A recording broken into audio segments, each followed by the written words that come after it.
Yo, what up, Toshi here. So, as promised in the previous video, I was going to make a dedicated video for Jiyan right before his banner does go away, because if we actually do go ahead and take a look in game, we have one more day left, 23 hours time of recording, before he does dip, and then we'll just have Yinlin until we do receive the upcoming patch 1.1. Now, quick TLDR, is Jiyan a character worth pulling? I'm gonna say maybe. There really is no right or wrong answer here. It really depends on what you want from a character and what you enjoy from a character, because it seems as it stands right now in Wuthering Waves, most of, if not all of the characters are closely similar in power level. There really isn't any extreme outliers. I mean, the closest thing I can say that is pretty top of the line is the Kalchara Yinlin team, but that's only because Yinlin is super good with Kalcharo, and Yunlin is a supporter for the Electro characters. We haven't had anything like that for Jiyan and Arrow characters, so if we were to receive a character like that in the future, then Jiyan would also be of that same power level, if not better, because Jiyan is inherently a better character than Kalcharo. And part of this is because of the nerfs that Kalcharo did release in the beginning of the game before the game did launch, right? Kalchara also apparently did get some animation canceled nerfs too, which was apparent. I did see this on a post on Twitter, so take this with a grain of salt. Then I could definitely see how that will impact his damage, because animation canceling is a big part of Wuthering Waves right now, especially with characters that have a ton of animations, like for instance Kalcharo and other characters in the game like Encore. Well, some of the biggest issue of Jiyan right now as it stands, if you are someone that is wanting to pick up the character before he goes, whether or not you're on the fence, or you already have him, or maybe you're just like, well, what is the deal breaker with Jiyan? So Jiyan has energy issues. This pretty much goes without saying with any character that does depend on their ultimate to deal most, if not all, of the damage. Kalcharo is another best example of being a character that is very ult dependent. Jiyan is no different from that. All of the ult dependent characters are the strongest characters in the game, so that does make a lot of sense. But Jiyan especially really struggles with getting his ultimate because he doesn't have any real inherent way of getting energy without, I want to say spinning a little bit. Let me explain. So there's a few ways of understanding how a character does have energy issues. There's three ways at least I deem to be reasons as to how a character ends up having energy issues. The very first reason is when you go to a character and you look at their Eidolon's copies, resonance, or benevolence, I guess, what is it called in this game? Their prerequisite nodes.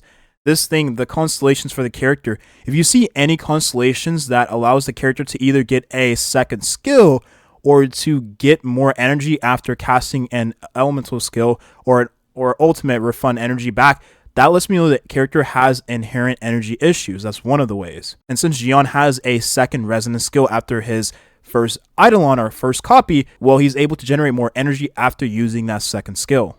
The second reason as to how I'm able to tell that there is energy issues in the game currently is because there is weapons that currently exist in the game that give you energy regeneration in part of the passive, which does help with the character, of course, getting their ultimates in those rotations where you're doing very fast, quick rotations with your teams. Like, for instance, if you're using a team with more Teffy, you're not really getting much energy from it. You're not getting much energy from anybody, right? At all. The only thing you probably get is conceptual energy, of course, depending on the weapon you are using on the characters, which does help with swapping. But if you are swapping rapidly, you're not going to have enough energy to keep up with the constant swapping you are doing. So ways of alleviating that is having energy regeneration in the form of gacha weapons, which does help circumvent the issues of characters like Jiyan having a ton of damage packed into his ultimate and being unable to get the ult sometimes, especially if you are tackling content away from Tower Adversity, right? Because that does have the buff to give energy regen to the character. The Resonance Liberation damage bonus is increased, which is the ultimate damage, and Jiyan is an ult damage focused character. Now, Jiyan's limited weapon doesn't give energy to the character. It does give him a bunch of damage extra going towards ultimate and damage bonus, which is better than getting energy regeneration in the form of the weapon, because you can get energy regeneration in your echoes, which is going to service better on the character anyways, because that is a lot of energy you'll be getting from your echoes if you do min-max Jiyan. And while the last way of me determining whether or not a character has energy issues is when I'm doing a full rotation with a team and I swap into the character when it's their turn to use their abilities and so on and so forth, it's their turn on field, and that character does not have their ultimate ready to go after using an elemental skill, that lets me know the character inherently has energy issues.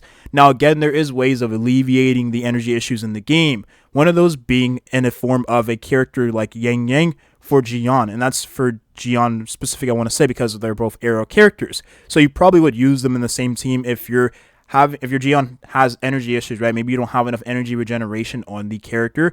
Well, Yang is able to give energy from her passive. So giving energy to Jiyan when you swap into him is very valuable. But the reason why you may not even end up using Yang because of this is because you are missing out on other buffs you can get from other characters that will serve as better than just getting energy from Yang. There is more Teffy in the game right now that is Jiyan's best friend. And the reason why is because you increase the heavy attack damage of Jiyan when you do swap into him by 38%, which is a massive amount. When you are in the ultimate state of Jiyan, you're going to be holding your left click. If you are a mouse and keyboard, of course, you'll be holding down your attack button to deal heavy attack damage, and therefore you will have that damage amplified, which is majority, if not all, of Jiyan's damage when he is in his ultimate form. So therefore, a character like Yang on paper should be good with Jiyan, and she is. The only issue is that Teffy does more for Jiyan, while also providing more damage in the form of off-field damage in the Jiyan team. So you have A, faster clears, and B, you just have a harder hitting Jiyan. It's just that Yang gives that energy, so you have Jiyan's ultimate come up more often. But it really depends on the type of player you are. Maybe you enjoy having faster clears, or maybe you just like playing with your favorite characters. Me, I just like playing my favorite characters, so therefore I would use Yang with Jiyan, even though Teffy is a better character overall. So real talk, is Jiyan worth it based on everything I presented to you in this part of the video? I would say, honestly, again, it really depends on the type of player you are. I really cannot make that educated guess for you. I mean, the best thing I can say for you is that Jiyan still doesn't have his best in slot team yet. I mean, the best character, again, we do have is Teffy, but we are looking to have very specific, hyper-focused elemental, one elemental teams, like for instance the Electro team with Kaocharo and Yinlin. I'm thinking of a team with Jiyan and a 5-star version of Yang, of course that 5-star arrow character to give energy and give a ton of damage boost to Jiyan will make that arrow character really good, and maybe even off-field damage in the form of Yinlin, giving off-field damage for Kaocharo and still buffing damage in the process. And then of course the last slot will be a character like Verena buffing up the damage and giving tons of heals, which again, she's just very flexible, so you throw her into any team, but you probably will receive a character in the form of being very dedicated to just being a healer for a specific, you can heal him in any team, but you can use that character in a specific team to give further buffs. Like for instance, think of Baiji in the glacial teams. Now the weapon I do use on my Jiyan is the Broad Blade number 41, and the reason why is because it is a free-to-play alternative to the weapons we currently have in the game. I haven't bought the battle pass yet. I'm really judging whether or not I want to, and I haven't really gotten close to pity on the weapon banner, so I haven't got the weapon for that banner either. But when I do, I'll have either a better weapon for Jiyan or a better weapon for a character like Cheng-Li. I just haven't decided yet. Now, what I will say is that this weapon is pretty good because you are giving a nice attack percent increase and you are getting energy regeneration. And it is a 4-star weapon, so you have a higher base attack. So would I recommend Jiyan over other characters, which I can give my 2 cents on for sure. Yinlin is amazing. Yinlin is extremely good for Kaocharo and of course any future Electro characters. I mentioned this in previous videos. So Yinlin has already shown her value and will show her value even more. Did I say that wrong? We'll show her value even more into the future when we have more Electro characters and Electro teams and an Electro main DPS that does replace Kaocharo, which Kaocharo is extremely strong now. So I can't imagine what Electro character will come after him. In that case, Yinlin has way more value in the long term because she is a sub DPS supporter, whereas Jiyan is a main DPS. But I will say again, Jiyan just doesn't have his, what I deem to be, in my honest opinion, best team right now. We just haven't received that character yet that is going to be best in slot alongside Jiyan. The best character we do have right now is Teffy. But again, there may be reruns into the future, so if you do want to wait for the rerun of Jiyan to see what predicament he ends up being in terms of spot into the meta, that would be a better time to then make your judgment of whether or not you should roll for the character, is on his rerun. Which, who knows maybe how long that takes. This is going to be up in the air for Kuro to decide, because we are getting 2 limited characters every patch.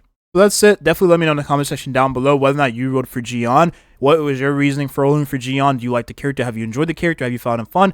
Real quick, I personally don't really find him too fun. I do like the fact that you can use elemental skill in the air. I think that is sick. It reminds me a lot of Zhao because it really is just Zhao. So that's the coolest thing about the character, in my honest opinion. But having his ultimate is nice because you deal a ton of... Again, he is the best AoE damage dealer once you do have his ultimate. So he does have that going for him. That's going to be the video here. Thank you for watching and have a nice rest of your day. Peace.